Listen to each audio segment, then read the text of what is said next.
Two children adopted into the same family in the early 2000s after being abandoned as babies on Staten Island. Okay, years later, they looked into their ancestry and found out they're actually biologically related. Vanessa Murdoch has their story. And then I opened the stall and I saw this little precious thing tucked under the toilet tank and wrapped in a blanket. Claudia, a cardiology technician, recalls the moment she first laid eyes on Vicky at Richmond University Medical Center in 2004. Vicky just days old then. And I just scooped her up and ran to the clinic. For the very first time Tuesday, and with Claudia by her side, Vicky visited the spot she was left. The then bathroom, now an electrical closet. And now knowing the story, it definitely is a lot, but in a good way. Vicky always knew she was adopted, but not how her journey began. But for my whole life, I kind of just knew my Claudia as my mom's close friend. Just over a month ago, she learned Claudia actually found her and cared for her until her family took her home.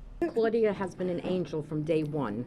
Angela and Dennis adopted Vicky, making their family of 4 a family of 5. They had 2 boys, their biological son Nicholas, and adopted son Frank. Frank was found on the steps of Bellamy's Christian Daycare in a diaper bag. CBS 2 News covered his story in 2002. Frank, too, recently learned his full story and became curious about his biology. Mom stepped in with kits from Ancestry.com. Maybe you have some relatives in common. You're both from Staten Island.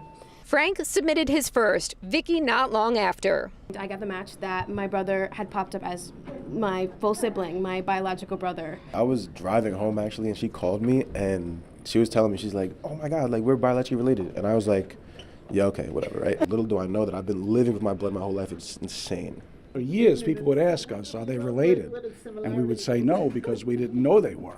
How did I miss this? Because I wasn't supposed to miss it. You know, they're my children. We were both found a year and a half apart and wound up in the same family. The odds are insane. And their story, beautiful. They have the same eyes, but you're right. If you're not thinking on that wavelength, you're not going to just assume, oh, they must be biologically related. Well, and we keep hearing about these stories when people get the DNA test. Right. These crazy connections, and this one with a happy ending. Yeah, very happy.